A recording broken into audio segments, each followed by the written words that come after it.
WG Archer all जे rights इन movable माने उचड़ बे उचड़ सम्पत्ति रे आयदारी कुड़ी गिद्रावा नोआ दो जुदी कुड़ी आपात आयरन हपन एरा रन मालिक कनाय एंडे खाय उनी रेन डंगुआ कुड़ी हों मिद बार उचड़ बे उचड़ माने चल अचल सम्पत्ति रेन मालिक होय हुयुग कना तीन हबी उनी डंगुआ कुड़ी आपात से वारस संगे ताहिन कना उन हबी जहाँ रे कमी अगुई से जहाँ करे कमी ओंडे खय रोजगार अगुई ओना को दरमाहा से कुड़ई दो आज बांग दोहो कते आज ओड़ा रे मालिक से आपात ते एमाया मेनखान उनी कुड़ी गिद्रावा तुरुई गोटेन सम्पत्ति नोंकाना मिनाआ उना कुदो उका दो आज दोहो दाड़िया उना को खन पहिला दो कना ईर अरपा जहाँ ठा चास को चासो रे उनी कुड़ी गड़ो कान आर उना घारंज कुलाव जुड़ाव गे को तबे उनका ना रे उनी दो नवा ईर अरपा दोहय रिया हुकुमे ᱧᱟᱢᱮᱫᱟ जुदी अड़ी गी को रेंगेजा से को रेंगेज घारंज रेन कुड़ी गिद्रा कनाय एंडे खान दो उनी कुड़ी गिद्रा दो ईर अरपा बांको एमावाय कना जुदी हुड़ू चास कना एंडे खान मीद दिपिल गान आर जोंडरा खान मीद फतिये गान ईर अरपा लगित को एमाया इड़ी गुंदली एमान हो निया लिकागे कमी भूर दिनम हिला हिस्सा दो खरे रिया मीद कोना रे दोहया से दोहो जरवाय तया आर ओना दो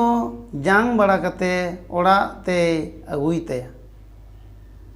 उनका लेकाते जारवा वका दन धुरीब दो अखरिंग तया आर बांखान मेहू मरम बदल ते एमा कोआ बांखान दादने बैसौगा माने रिनते बैसौगा मी संताल कुड़ी आया जुआन उम्र जहाँ ईर अरपाय जुगाड़ेदा ओना तेदो आज लगी पगरा मकड़ी माला मुंदम बंकी इमान आज रे जरूर जिनिस से हताव जोंगा आर दोहो दाड़िया रे दो सीम सुकरी मेरम भिडी गाय डांगरा कोई जुड़ाव डंग जोंगा नोंडे आर्चर साहब सबूते एमेदा जे चांदना आतु रेन बड़की हांसदा ᱧᱩᱛᱩᱢᱟन मीद कुड़ी आज बापलाई ऑक्ते रे आया ईर अरपाते मिटेन गाय मिटेन मेरम आ बारिया पिया सीमे हताव को तहें कना जे 1944 सेरमा रे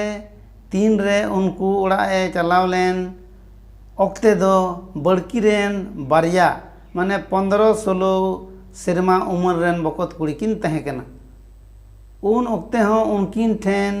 हरो बांदी छड़ा कते मिटेन गाय मिटेन मेरम आर थोड़ा थोड़ी सीम को ताहे कना दोसार लेकाना सम्पत्ति दो को मेता कना जे मिमिद मिहु मेरम ओका दो चांदू गहना ᱧᱩᱛᱩᱢ ते मामोत ते एम बाते अकावादी ओना दो नौका लेका कना जहाँ कुड़ी गिद्रे